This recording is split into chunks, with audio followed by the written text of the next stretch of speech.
Y ahora sí les desvelamos todas las cifras en la pizarra económica de Diego Sánchez de la Cruz. Diego, muy buenas noches. Me he quedado de piedra, Alba, escuchando esa forma de retorcer los datos de la EPA para dar a entender exactamente lo contrario de lo que ha sucedido en el mercado de trabajo, que es lo que vas a explicar a continuación. Y no son buenos datos, lamentablemente. No lo son. El empleo entra en esta campaña electoral, la recta final. Entra en campaña y se va a hablar de empleo en los próximos días porque tenemos esas elecciones el próximo domingo y evidentemente todo esto nos recuerda un poco a lo que pasó en el año 2008, con unas elecciones a las puertas, negando una crisis, un gobierno socialista que después dejó España con una tasa de paro de prácticamente un 25% y además 6 millones de personas en la calle. Bueno, vamos a ver cuáles son las claves de esta encuesta. La señora Calviño apelaba ahí al hecho de que durante el último año, y fíjense cómo escojo las palabras, durante el último año se había creado más de 500.000 empleos. Eso es cierto, pero ojo a esta gráfica. De toda la creación que se ha producido en términos anuales, es decir, comparando el primer trimestre de este año con el del año pasado, 469.000 empleos forman parte del último trimestre del gobierno de Mariano Rajoy.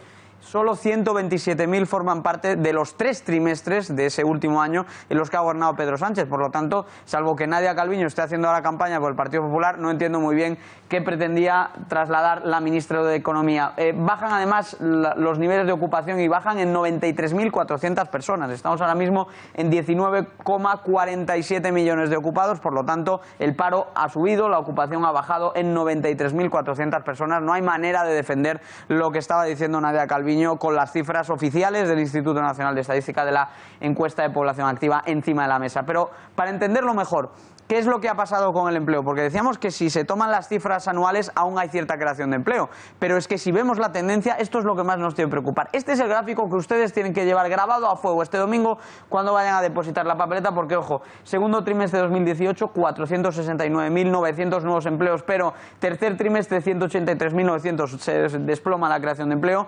36.600 en el último trimestre del año pasado y 93.500 en este primer trimestre. Es decir, España pasa de crear empleo y crear bastante empleo a destruir empleo directamente ya en este primer trimestre del año 2019. Y como vemos además, los colores de los gráficos son distintos porque ha sido entrar el Partido Socialista al poder y, como es habitual, cuando entra el socialismo por la puerta, el empleo sale por la ventana, Alba. Esta es la situación y estos son lo que dicen los datos, son claros. Efectivamente, baja la ocupación y sube el paro. Pero ¿cuáles son esas claves? Cuéntanos un poco más. Sí, efectivamente, además de lo que te estaba comentando, hay que tener en cuenta que el paro, simplemente midiendo quiénes están dentro de la categoría de desempleados, ha subido en 49.000 personas, de modo que nos vamos a las urnas con un total de parados superior a lo que esperábamos, 3,35 millones de personas que están en esta situación de desempleo. Y por ir un poquito más allá y darles las últimas claves de lo que nos dice esta encuesta de población activa, 1.1, mejor cifra por Semana Santa en el segundo trimestre, es decir, se podrá maquillar esto un poco, pero será ya en los próximos 3 meses.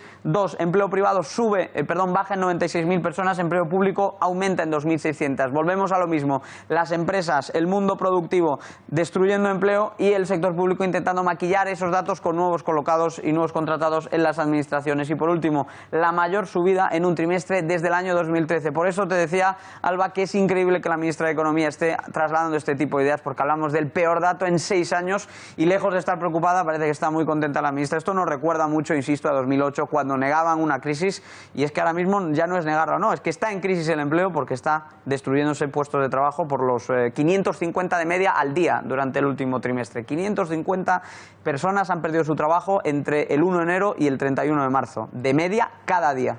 Dejamos a un lado los datos de empleo, pero seguimos hablando del gobierno del Partido Socialista. Vamos a analizar el derroche del gobierno, de las administraciones, el derroche del dinero del gobierno socialista en la administración. Porque, como dices, Alba, hay muchísimo derroche. Nos dicen una y otra vez que no hay manera de recortar gastos para bajar los impuestos y que no hay manera de recortar gastos para dedicarlos a otras cuestiones más urgentes. Pero es que los datos que hemos conocido esta última semana son devastadores. Por ejemplo, atención a este informe. Es un informe del Tribunal de Cuentas.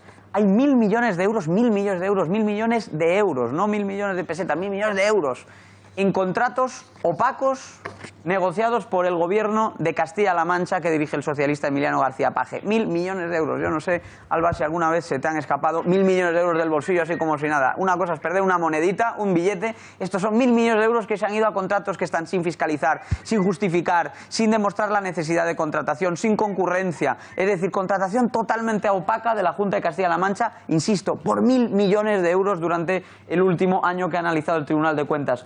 Punto 2, políticas de empleo. Ya ven cómo va el empleo. Pues resulta que en empleo nos estamos gastando 6.000 millones de euros de gasto público todos los años para obtener los resultados que estamos viendo. Es decir, para que se destruya empleo a pesar de que estamos dedicándole 6.000 millones de euros todos los años. Ojo al informe porque además es un informe de la AIREF y lo que nos dice es que es imposible saber si esta cantidad es incluso mayor porque las comunidades autónomas tienen sistemas distintos, metodologías distintas, presupuestos distintos y al final, aunque tenemos la idea de que más o menos son 6.000 millones de euros, no sabemos si exactamente son eso o incluso podría ser más. Y ojo a este dato, la tasa de éxito de esos servicios de empleo es del 2%. Dime algún negocio, Alba, en el que tengas un éxito del 2% y te paguen 6.000 millones de euros. Pues eso es lo que estamos haciendo con nuestras políticas de empleo, que solo colocan al 2% los parados, pero reciben 6.000 millones de euros. Para eso sería mejor que se lo diesen directamente a los trabajadores. Industrialización, políticas de industrialización. Antes hablamos de 1.000 millones en contratos opacos de la Junta de Castilla-La Mancha. Atención, 500 millones en créditos que no se van a recuperar. Una cartera con una morosidad del 25%. Siempre hablamos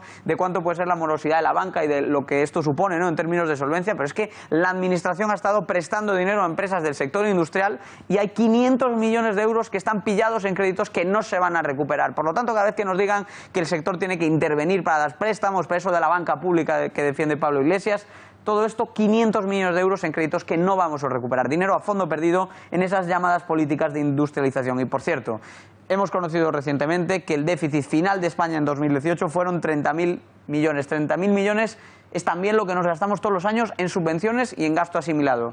De modo que cuando nos digan que no hay de dónde recortar, pues mira, Alba, solo con las subvenciones pasaríamos de déficit a superávit en un santiamén. Desde luego, Diego, gracias y muy buenas noches.